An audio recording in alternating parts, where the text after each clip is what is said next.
कहानी की शुरुआत होती है सुनते नाम की एक आदमी से जो अपनी वन मस हो रहा था। अचानक इस की आंख खली तो बेगुना नाम की एक पुलिस वाली ने उसे वहां पर वन पार्क करने से मना कर दी।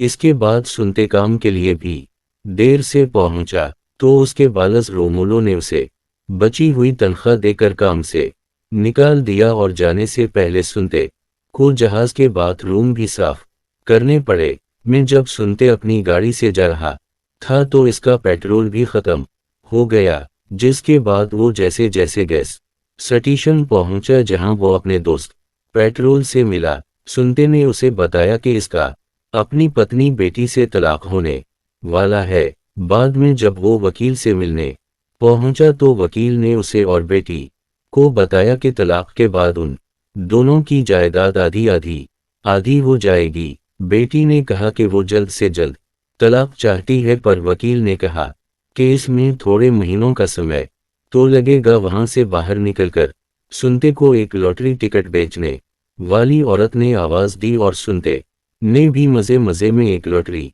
टिकट खरीद ली। इसने टिकट अपनी सिगरेट की डब्बी में रखी और चला गया। फिर शाम को सुनते अपने कॉलेज की रीयूनियन पार्टी में पहुंचा जहां वो अपने दोस्त और मार्कोस से मिला।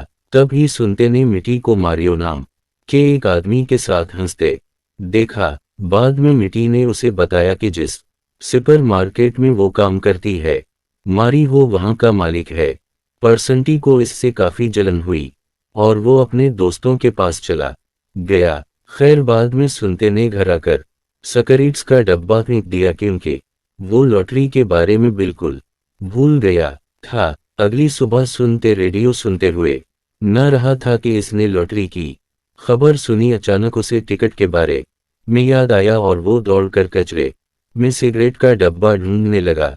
आखिरकार टिकट मिल गई और सुनते खुशी से झूम उठा क्योंकि वो लॉटरी जीत चुका था। आंटी ने तो मिटी को फोन किया मगर इसने फोन नहीं उठाया।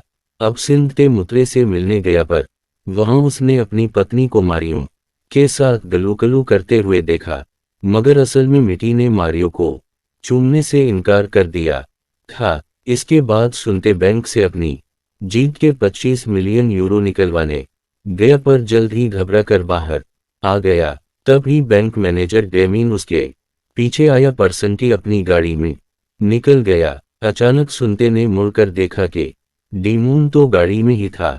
डेमेओ ने उसे अपनी जीती हुई रकम को सही ढंग से इस्तेमाल करने की सलाह दी। फिर लंच करते हुए डीमून ने सांडी से पूछा कि हाँ वही घर पे सब कैसा चल रहा है। सुनते ने उसे बताया कि भाई मेरा तो तलाक होने वाला है।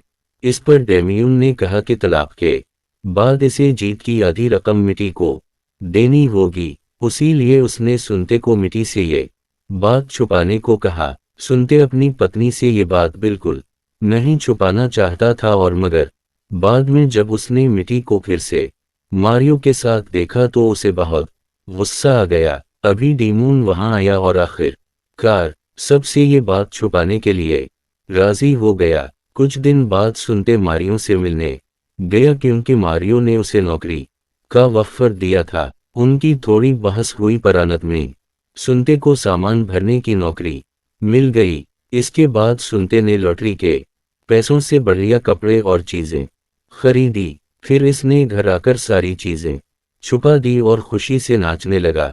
लेकिन तब ये अचानक इसकी पत्नी घर वापस आ गई तो सुनते ने अपने नए कपड़े और घड़ी छुपाने की कोशिश की, मगर मिटी को शक हो गया कि कुछ तो गड़बड़ जरूर है।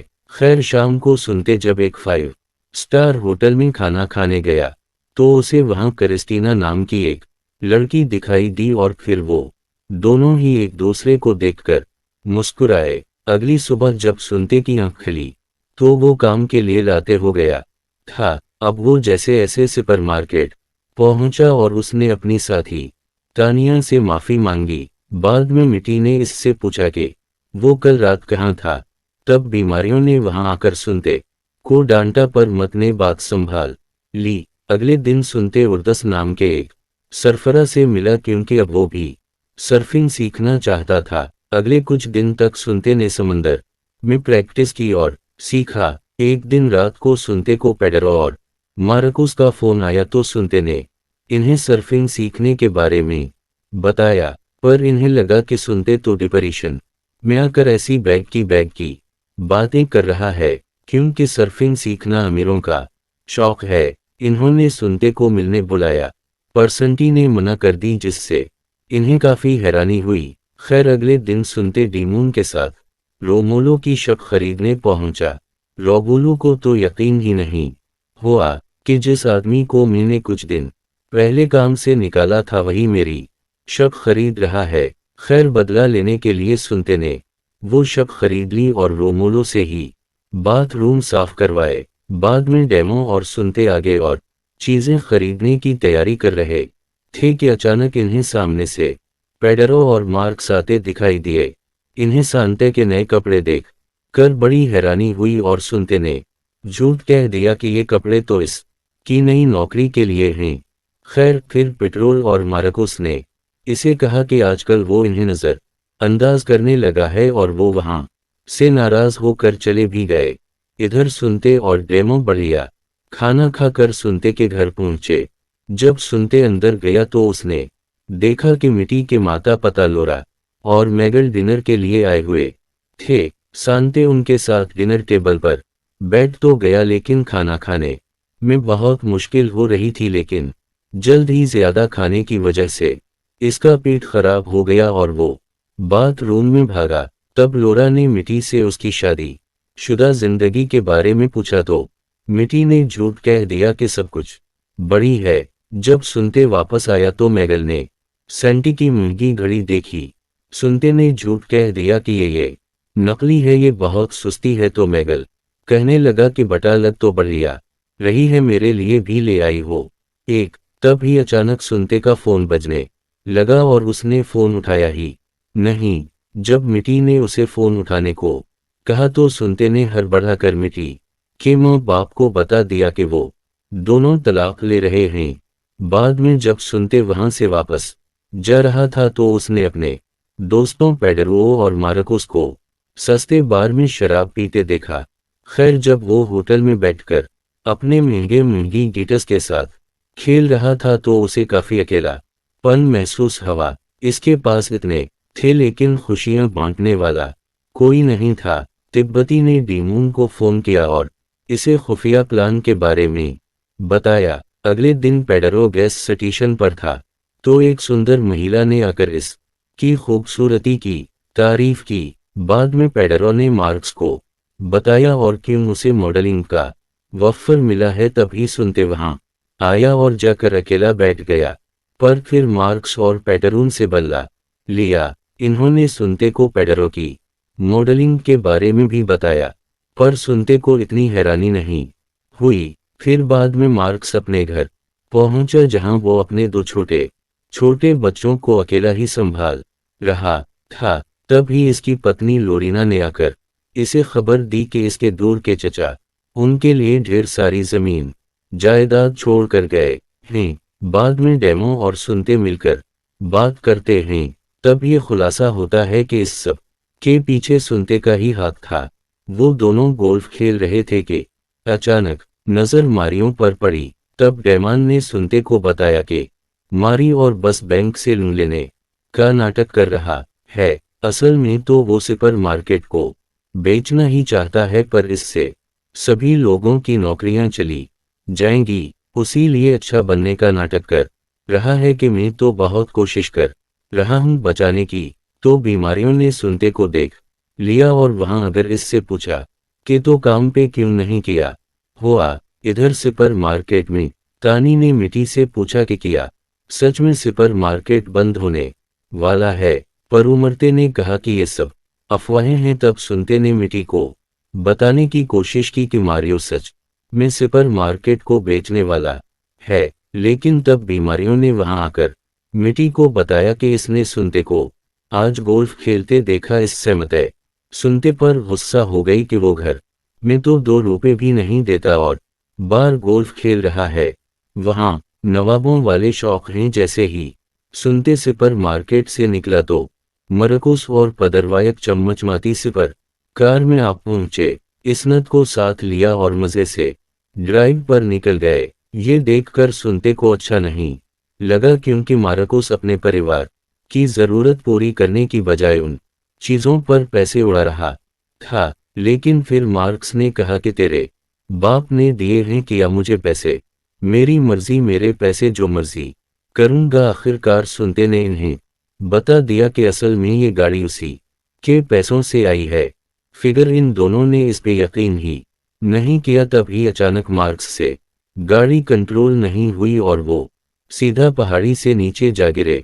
उसी दौरान सुनते ने चलाकर अपनी लॉटरी का सेक्रेट सबको बता दिया। खैर कुछ देर बाद वो जैसे जैसे तीर कर बाहर आ गए। मिटी को मारियो का फोन आया, जिसे देखकर सुनते को बहुत जलन हुई और उसने भी मिटी को जलाने के लिए क्रिस्टीना को फोन किया।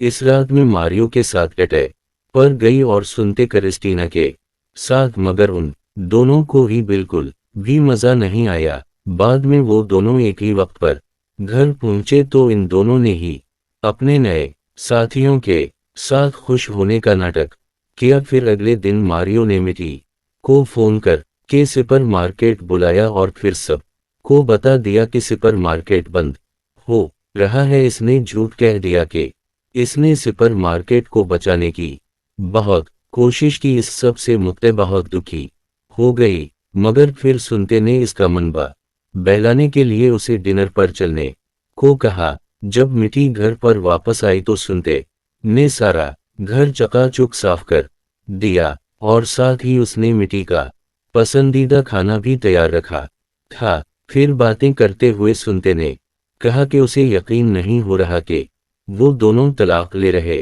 हैं। ये सुनकर मिटी को भी एहसास हुआ कि इन दोनों से ही गलतियां हुई हैं। इन्होंने एक दूसरे से माफी मांगी और आखिरकार एक दूसरे को चूम लिया। इसके बाद सुनते ने खुशी खुशी मिटी को लॉटरी के बारे में बताया और कोरस पर विश्वास ही नहीं हुआ।